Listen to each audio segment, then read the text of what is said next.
Hi, I'm Tim at the 1916 Company. Welcome and thanks for logging on. If you love this watch, email me. My email is still tmosso@thewatchbox.com. It's in the description below, your purchase and pricing email question line for buying this or any watch you see on any of our platforms. Please reach out to me directly for pricing. I am still tmosso@thewatchbox.com.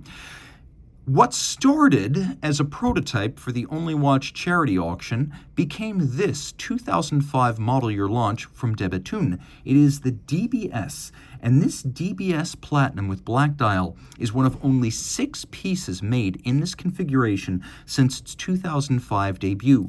The watch, featuring elements of design drawn from history, pocket watches, pendant watches, desk clocks, and a little bit of Egyptian revival. It's a mysterious form that marked the maturation of Bethune watch design language away from the pure classicism of the DB1 case shape towards what would become the more extravagant DB28 watches with their open dials and their hinged lugs. And you can see one end of the case is much like the DB1, whereas the other begins to experiment with articulated lug profiles. And of course, we now have the movement, the escapement, the balance, and the barrel bridges all on the dial side, effectively giving you all the action without having to take the watch off the wrist to examine the case back. Now, it's a hefty watch, but it's a thin watch. 42.6 millimeters from side to side. It's only 11.2 millimeters thick, and if you measure from crown to lug profile, the total distance across the wrist is 51 millimeters. All in platinum with a solid case back. It really is quite weighty. Platinum is like nothing else. If you've never had the pleasure of wearing a platinum watch, really treat yourself. Everyone needs to have one platinum watch at some time in their life for the same reason you need to have a Ferrari. It's all about the sensory experience, the sound, the speed, or in this case, the feel. And the watch, despite being large, you might think almost 43 millimeters, it must be huge. You can see that it's actually nowhere near the edges of my wrist, especially on the lower lug side. So my wrist is 16 centimeters circumference. This watch would wear on my wrist even if my wrist were only 14. So some ladies might even find that this is agreeable if your wrist is more flat than round. And you can see that it is a flush watch with a case whose upper profile and mid case are actually monoblock, so seamless. So a cuff will easily slide over this thin timepiece.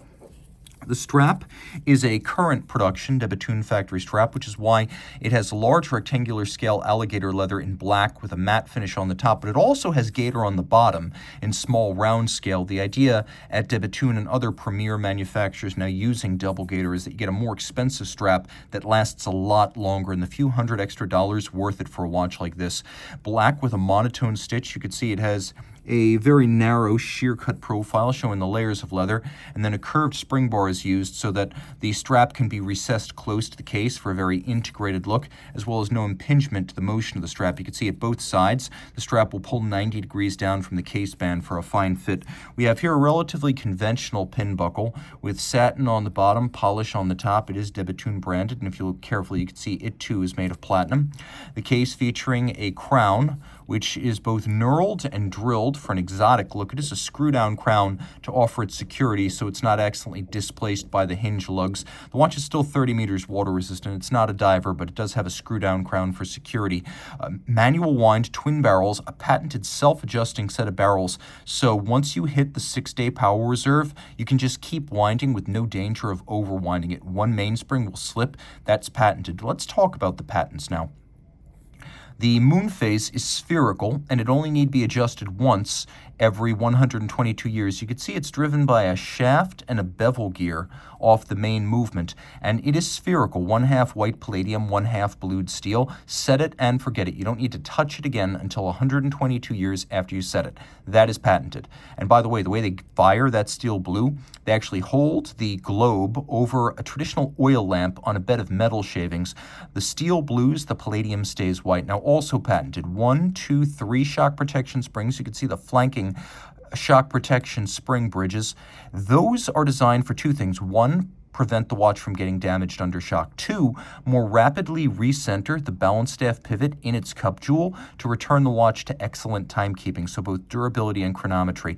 You can also see that the balance wheel, it's non-annular. It's shaped like 2 overlaid double-edged battle axes or maybe two yokes at 90 degrees to each other.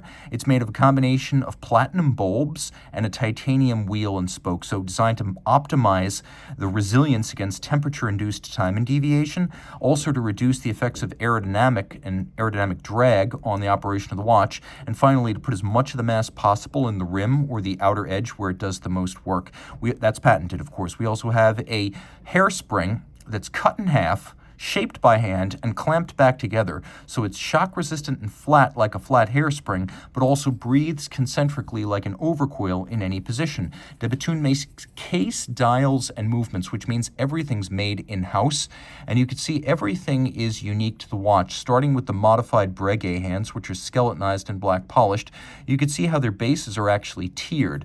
We also have this bridge at center that serves as a mounting point for the hands, but also an anchor for the springs.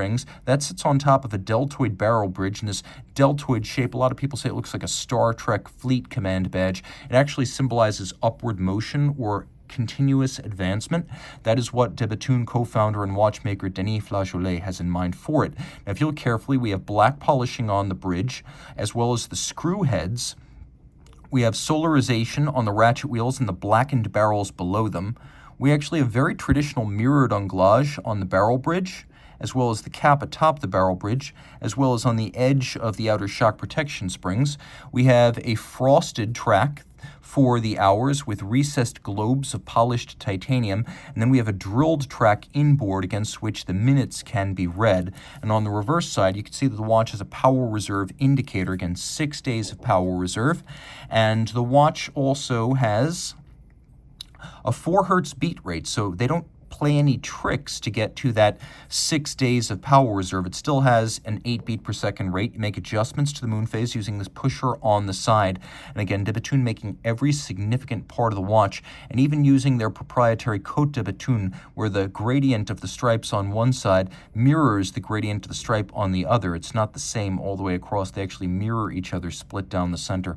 30 meters water resistance, so you don't want to take it swimming. This now qualifies as a vintage piece from De Bethune. Back in the day when the company was making maybe at most 100 watches a year, these will always be precious and scarce.